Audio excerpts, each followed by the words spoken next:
Hello student, আজ আমরা numerical method নিয়ে আলোচনা করব।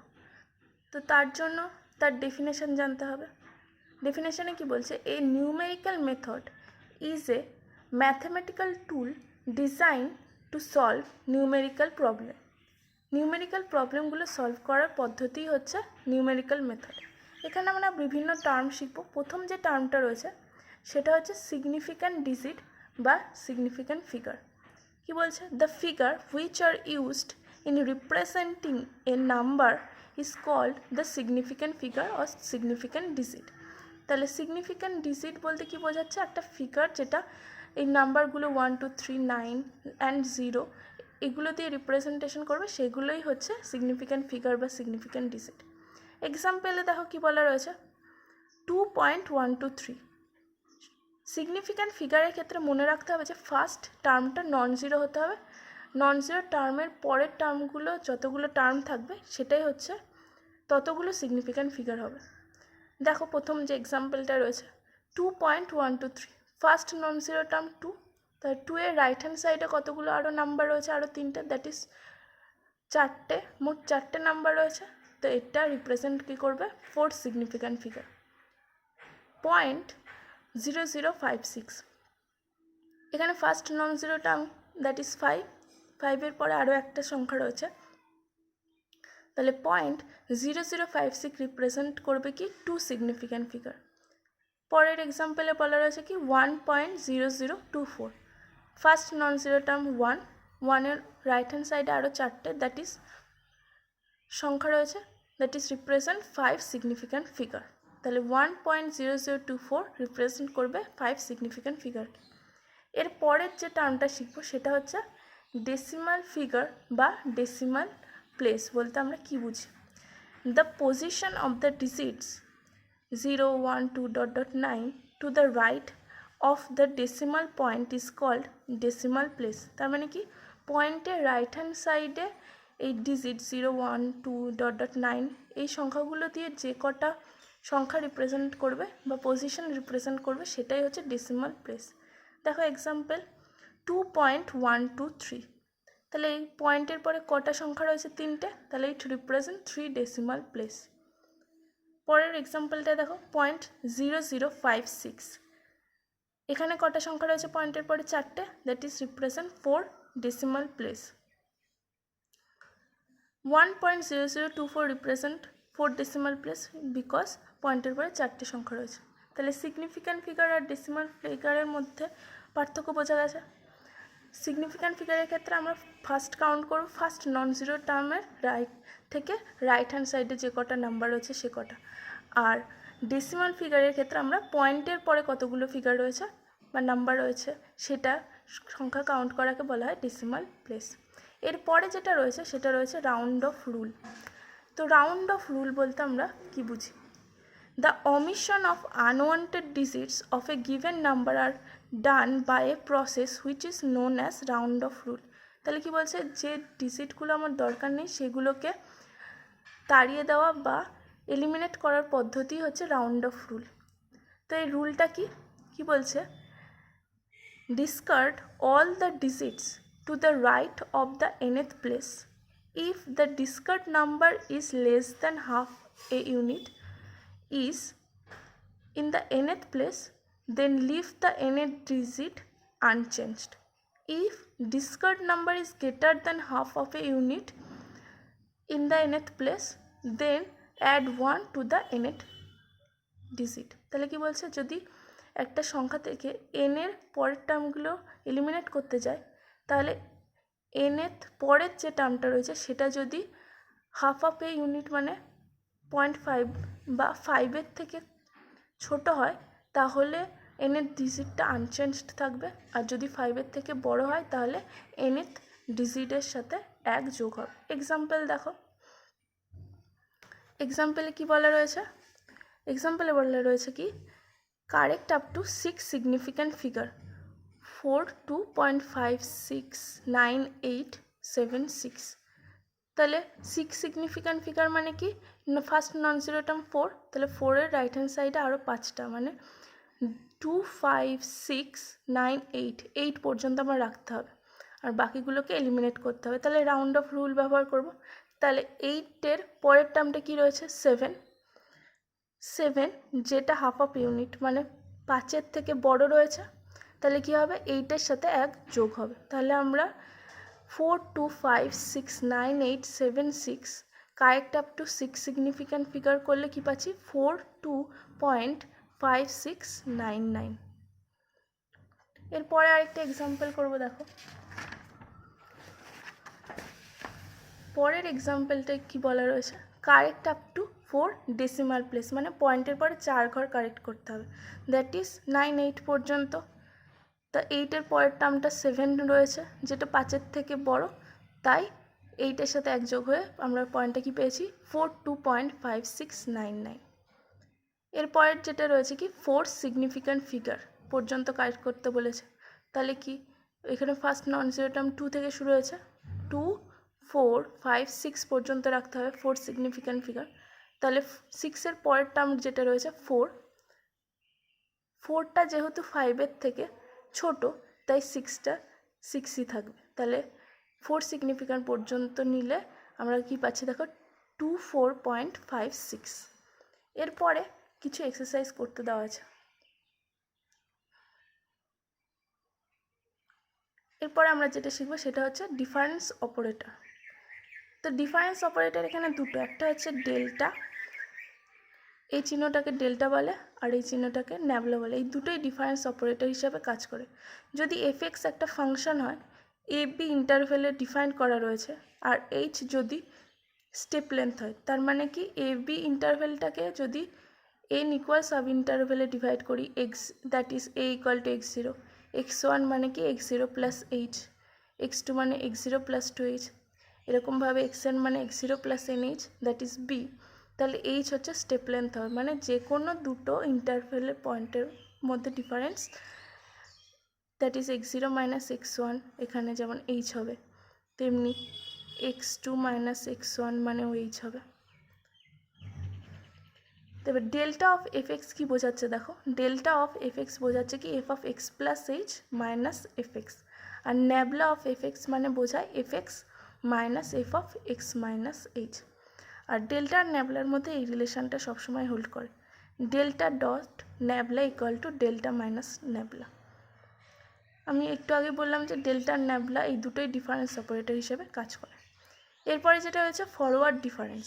কি বলছে? যদি y equal to f x a b close ইন্টারভেলের মধ্যে ডিফাইন্ড হয়, যেখানে এইচ হচ্ছে step length, that is a equal to x0, x1 মানে x0 প্লাস এইচ, xr মানে x0 plus r h dot dot xn মানে x0 প্লাস এনএইচ, তাহলে y0 হবে কি এফ অফ x0, y1 হবে F of x1 that is f of x0 plus h, yn হবে কি f of x1 that is f of x0 plus H.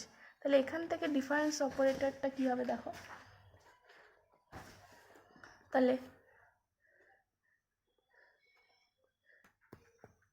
Delta of x0 f of x0 কী হচ্ছে? F of x0 plus h minus f of x0 that is y1 minus y0 that is delta of y0, that is কী বলছে? Delta of F of x0 হচ্ছে কি delta of y0। Similarly delta of F of xn হচ্ছে কি delta of yn, আবার delta square of F of x0 হচ্ছে delta square of y0। এরপর আমরা যেটা শিখব ডায়াগোনাল ফরওয়ার্ড টেবিল। দেখো আমরা এখানে 5টা পয়েন্ট নিয়ে কাজ করেছি, x0 x1 x2 x3 x4, corresponding ওয়াইয়ের value y0 y1 y2 y3 y4। এটা যেহেতু ডায়াগোনাল ফরওয়ার্ড টেবিল, তাহলে কি করব? ডেল্টা ওয়াই মানে একটু আগে দেখলাম যে ডেল্টা ওয়াই কী হয়, delta y1 that is y1 minus y0। তাহলে আমরা এখানে কি করব? ডেল্টা ওয়াই বোঝাচ্ছে প্রথমটা এই y1 মাইনাস y0 করে সেটা y0 আর y1-এর মাঝে বসাবো। তারপরে ডেল্টা অফ y1 কি y2 মাইনাস y1 করে এই দুটোর মাঝখানে বসাবো। ডেল্টা অফ y2 মানে কি y3 minus y2, delta of y4 মানে y4 মাইনাস y3। এবার ডেল্টা স্কোয়ার মানে কি এই যে delta of y1 minus delta of y0 করে এই দুটোর মাঝখানে বসিয়েছি। আবার delta of delta square y1 কী হয়েছে? Delta of y2 minus delta of y1, delta square of y two কী হয়েছে delta of y three minus delta of y two. এরপরে কী করেছি ডেল্টা কিউব ওয়াই মানে কি delta square y one minus delta square y zero করে এর মাঝখানে বসিয়েছি, delta square Y two minus delta square Y three করে এই মাঝখানে বসি। আর লাস্টে যে টার্মটা গিয়ে শেষ হয়েছে সেটা হচ্ছে delta cube y one minus delta cube y zero. আমরা এখানে ফরওয়ার্ড মেথডের মধ্যে শিখবো হচ্ছে নিউটন ফরওয়ার্ড মেথড। তো নিউটন ফরওয়ার্ড মেথড কী বলছে দেখো, y equal to f x যদি known for n plus one distinct পয়েন্টের জন্য আমরা পাই, কি বলছে যে y is equal to fx is known for n plus 1 point distinct values of x, that is x0, x1, x2, xn। এই distinct x এর ভ্যালুর জন্য যদি y equal to fx এর ভ্যালুগুলো আমাদের দেওয়া থাকে, যেমন এখানে দেখা একটা টেবিল আকারে লিখেছি x এর ভ্যালু x0 এর জন্য y এর ভ্যালু y0, x1 এর ভ্যালু জন্য y এর ভ্যালু y1, সিমিলারলি xn এর ভ্যালুর জন্য y এর ভ্যালু যদি yn হয়, আর স্টেপ লেন্থ h মানে কি x1 minus x0 equal to x2 minus x1 equal to dot dot xn minus xn minus 1 that is equal to h। তাহলে আমরা কি করব, x যদি আমাদের হয় x0 plus uh তাহলে u আমরা কি পাচ্ছি x minus x0 by h।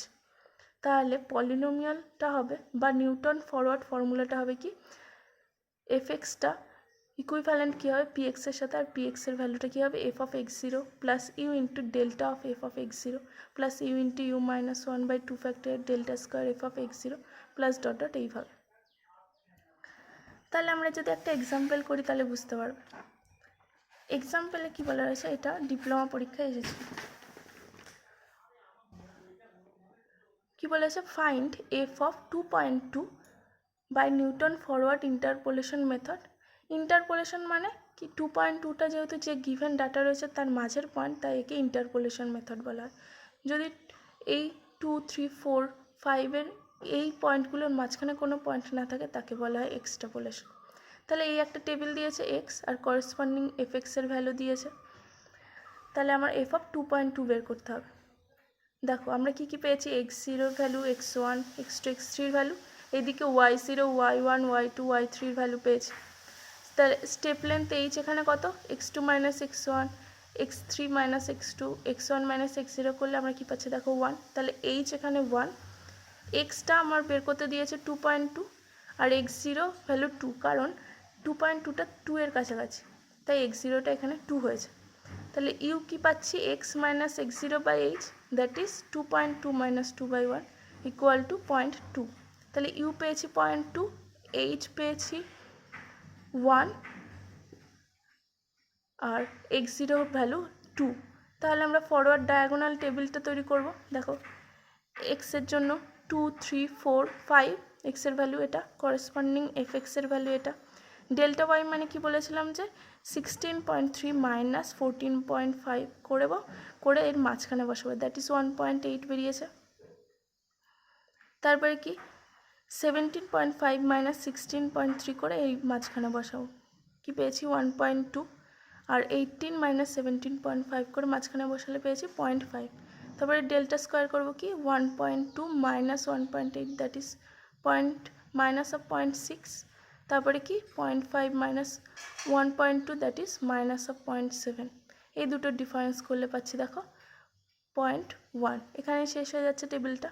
এরপরে যেহেতু আমার বলেছে যে এফ অফ 2.2 বের করতে, আমরা 2 এর কাছাকাছি পয়েন্ট নিয়েছি, তাই 2 এর করেসপন্ডিং এটা হচ্ছে গিয়ে x0 হয়েছে, তাহলে এটা হবে এফ অফ x0, তার মানে এইটা হবে গিয়ে এক্ষেত্রে delta of F of x0, এর ভ্যালুটা হবে delta square of F of x0, আর এটা হবে কি delta cube of F of x0। এবার আমরা ফরওয়ার্ড ফর্মুলাটা বসাবো। ফরওয়ার্ড ফর্মুলাতে বলা রয়েছিল কি এফ এক্স হবে F of x0 plus U into delta of F of x0 plus U into U minus 1 by 2 factorial delta square F of x0 plus U into U minus 1 into U minus 2 by 3 factorial delta cube F of x0 plus dot dot, এখানে বাকি টার্মগুলো আর থাকবে না, তাই এগুলো 0 হয়ে যাবে। এবার আমাদের এক্সের ভ্যালু আছে 2.2 আর x0-এর ভ্যালু 2, তাই আমরা বসিয়েছি। আর ইউ এর ভ্যালু আমরা জানি কি 0.2, তাহলে কি পেয়েছি f of 2.2 f2 প্লাস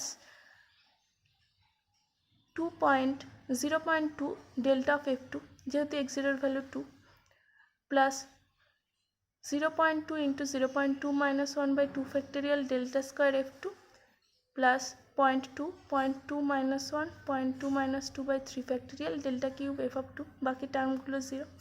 এবার ভ্যালুগুলো বসিয়েছি, দেখো f of 2-র ভ্যালু কি, f of x0 মানে এক্ষেত্রে x0 2, তাই 14.5 plus 0.2 into delta of f of 2-র ভ্যালু 1.8 বসিয়েছি, প্লাস 0.2 ইন্টু মাইনাস 1 করলে কি পাচ্ছি minus of 0.8/2 into minus of 0.6, তারপরে কি পেয়েছি plus 0.2 into minus of 0.8 into minus of 1.8/6 into minus of 0.1। এটা সলভ করলে আমরা যেটা পাচ্ছি সেটা হচ্ছে 14.9032। তাহলে f of 2.2-র ভ্যালু আমরা কি পেয়েছি 14.9032। তাহলে আজ এই পর্যন্তই। Thanks for watching.